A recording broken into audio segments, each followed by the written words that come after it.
Welcome back. On the 23rd of March 2018, music producer, artiste, and icon in his own right, Francis Lebo de Lima, passed away. Lebo, as he was affectionately known, devoted his life to the growth of St. Lucia's music industry, assisting many artists to get their music recorded and produced. In 2017, I reached out to Lebo, who was battling cancer and receiving chemotherapy in the United States of America. It was to lend his voice to a talent that would be in tribute to those battling cancer. Although he was battling cancer, he saw the merit in what talent coordinator Trevor King and contestant Chancey Fontenelle were trying to highlight. He recorded a video from his studio in the US during a very challenging time for him. He spoke about the experience of battling cancer and the lessons learned. Tonight, we revisit Francis Lebo de Lima in his own words and hear from his wife for the first time. In June 2017, almost 1 year after receiving a cancer diagnosis, Francis Lebo de Lima spoke about his battle against cancer and where he found the strength to embark on the fight. He lost that fight in 2018, but how he fought that battle was an inspiration to many. Lebo chronicled his journey in a video message that was used for a tribute to warriors battling cancer in a talent piece by the winner of the 2017 National Carnival Queen Show. Excerpts of the video were used that night. Lebo spoke about getting the life-changing diagnosis and how he readied himself psychologically for cancer. At the time, I was not sure how to process it, but my immediate reaction was, okay, well, it is what it is. Where do we go from here? What do we do? My doctor's recommendation was to undergo immediate surgery. And despite the conflicting opinions and suggestions from family members and close friends, I made the decision to do surgery. But it was not until waking up from surgery that I and my doctor realized just how serious my condition was. The cancer had already spread from my stomach into my intestines and possibly other parts of the body. The best option at that point, according to my doctors, the surgeon and oncologist, was to pursue palliative chemotherapy treatment. I was up for the fight of my life. I'm not sure if it had something to do with how my mother raised me or just my overall philosophical outlook on life, but I never entertained any thoughts of self-pity or asked myself, why me? Why not me? I believe that there is divine purpose in all that God allows us to go through, and I was determined to learn the lessons, to recognize the opportunities, and to count my blessings, as obscure as they may be, as I was about to embark on this new journey. With every challenge that I had to face, I found myself digging deeper and deeper into the depths of my inner being and persistently seeking spiritual guidance and clarity on everything, in all aspects of my life.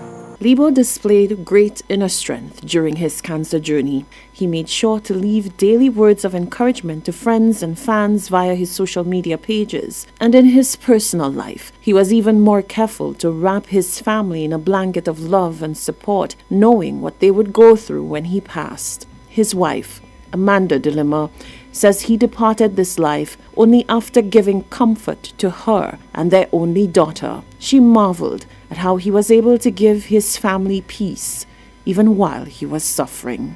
When he was on his last couple of days, he was able to tell me that it will be okay. And I'm thinking, how could he be telling me that it's going to be okay when he's passing away? And you could see it in his expression, you are going to be fine. Everything will be fine. Take care of lyrics, you know? And he gave me that inner strength. This was Lebo, in his own words, less than a year before his death.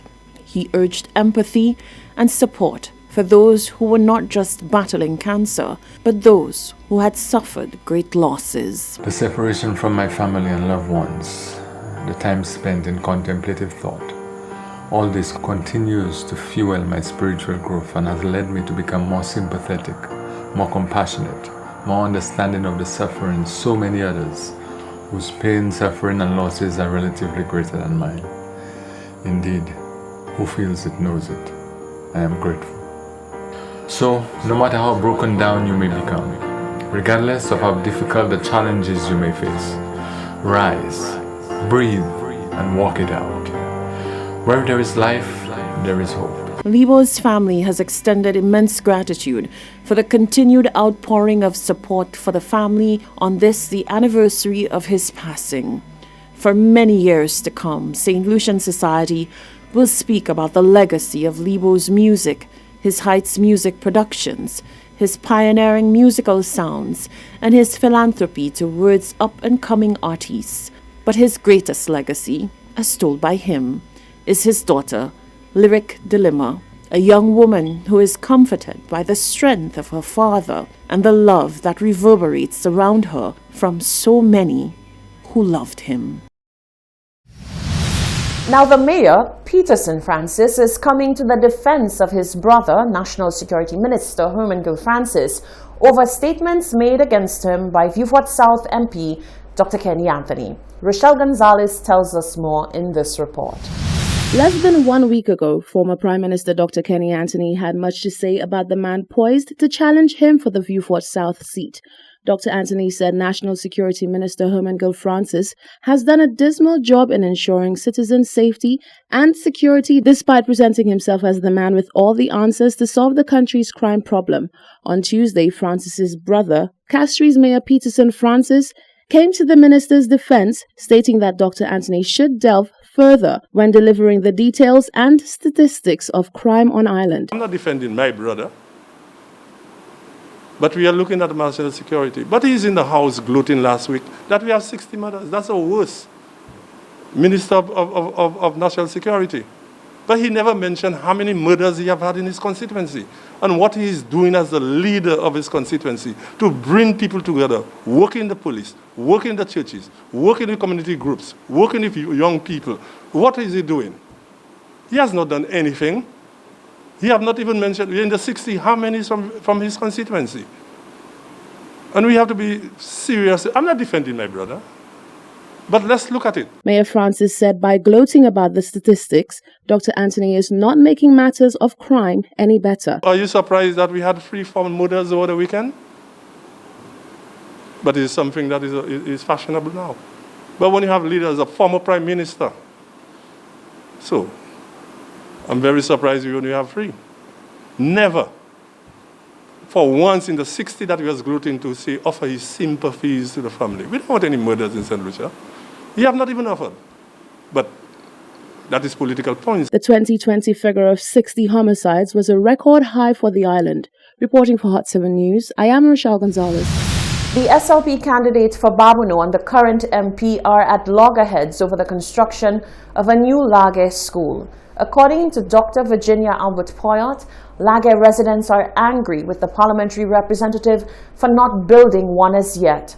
However, the MP Ezekiel Joseph has said not so fast, as he claims the SLP saw no need for the new structure. Residents of Lage Babonneau are angry with their parliamentary representative Ezekiel Joseph over his broken promise of a new school. So says the SLP candidate for Babonneau, Dr. Virginia Albert Poyot, in response to the Babonneau MP's statement in the House of Assembly on the issue. Right now, I'm at the location of the old Lage Combined School. This is a school I taught at for 8 years, and I was very proud of my work at this school. The children did very well.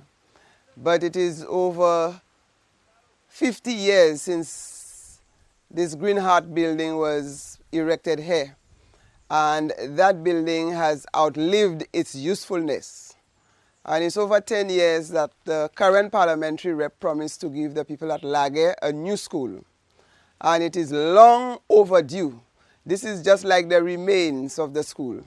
And the Lage people are very angry, and they are saying that they have not been treated fairly, and they want a proper school for the children to get education. The current MP, Ezekiel Joseph, however, was not impressed with the SLP after he says that the party did not see the relevance of a new school for the people. He went as far as calling out the SLP candidate saying that she too could have done more. The Speaker, when I spoke about Lage School here,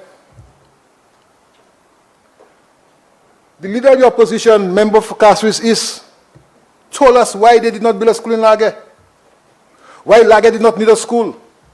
It's in the record, it's in Hansard.